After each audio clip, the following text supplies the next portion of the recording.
അല്ല, ആർക്കും അഭിപ്രായം പറയാനും പ്രകടിപ്പിക്കാനുമുള്ള അവകാശമുണ്ട്. പക്ഷെ ഈ പ്രകടനം നടത്തുന്നവരാലോചിക്കേണ്ട ഒരു കാര്യം, ധാർമ്മികമായി എത്രത്തോളം അവർക്ക് ഇതിനുള്ള അർഹതയുണ്ട് എന്നുള്ളതാണ്. ഒന്ന് കോൺഗ്രസ്സാണ്. കേരളത്തിൽ എത്ര ഫണ്ടാണ് പിരിച്ചു മുക്കിയത് എന്നുള്ളത് മാധ്യമങ്ങളിലൂടെ എല്ലാം പുറത്തു വന്നിട്ടുള്ള കാര്യമാണ്. മറ്റൊന്ന് BJP ആണ്. അപ്പോൾ പ്രകടനം നടത്താൻ എല്ലാവർക്കും അവകാശമുള്ളതാണ്. ആ പ്രകടനത്തെ ശാരീരികമായി നേരിടുന്നതിനെ ഒരു തരത്തിലും ഞാൻ അനുകൂലിക്കുന്നില്ല.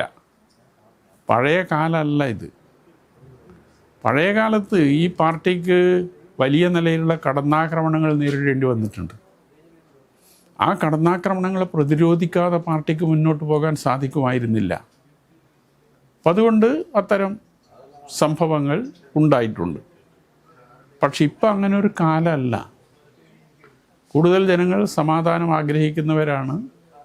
അതുപോലെ തന്നെ കടന്നാക്രമണങ്ങൾ പരമാവധി പാർട്ടിക്കെതിരായി കുറഞ്ഞു വരികയാണ്.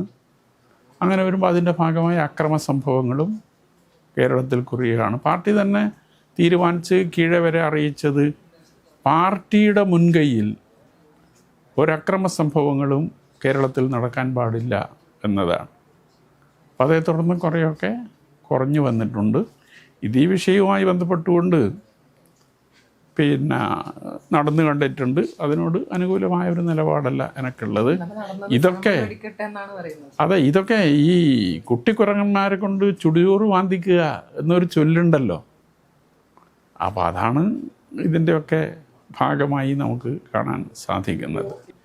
ഇനി സ്ഥാനാർത്ഥിത്വം, ഞാനൊരു തിരഞ്ഞെടുപ്പിൽ ഇന്നേ വരെ മത്സരിച്ചിട്ടില്ല.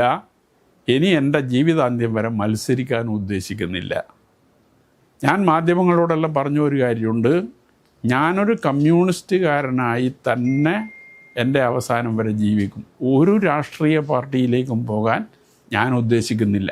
കൃത്യം 50 വർഷമായി ഞാൻ ഈ പാർട്ടി മെമ്പർഷിപ്പിലേക്ക് കടന്നു വന്നിട്ട് മറ്റൊരു പാർട്ടിയെക്കുറിച്ച് എനിക്ക് ചിന്തിക്കാൻ കഴിയില്ല. അതുകൊണ്ട് ഞാൻ ഈ മാധ്യമങ്ങളോട് ഈ ചോദ്യം ചോദിച്ചപ്പോൾ പറഞ്ഞൊരു കാര്യമുണ്ട്, ഇത് മറ്റ് പാർട്ടിക്കാർക്കുള്ള ഒരു മറുപടി കൂടിയാണ്. മറ്റ് പാർട്ടിക്കാരൊന്നും എന്നെ ഈ വിഷയവുമായി ബന്ധപ്പെട്ടുകൊണ്ട് സമീപിക്കേണ്ടതില്ല. ഞാൻ ഏതെങ്കിലും പാർട്ടിയിലേക്ക് പോകാൻ ഉദ്ദേശിക്കുന്നില്ല. ഞാനൊരു കമ്മ്യൂണിസ്റ്റുകാരനായി തുടരും എന്നതാണ് നേരത്തെ വ്യക്തമാക്കിയിട്ടുണ്ട്. അത് തന്നെയാണ് ഇപ്പോഴുള്ള നിലപാട്. അതുകൊണ്ട് ഒരു തെരഞ്ഞെടുപ്പിൽ ഞാൻ മത്സരിക്കാൻ ഉദ്ദേശിക്കുന്നില്ല.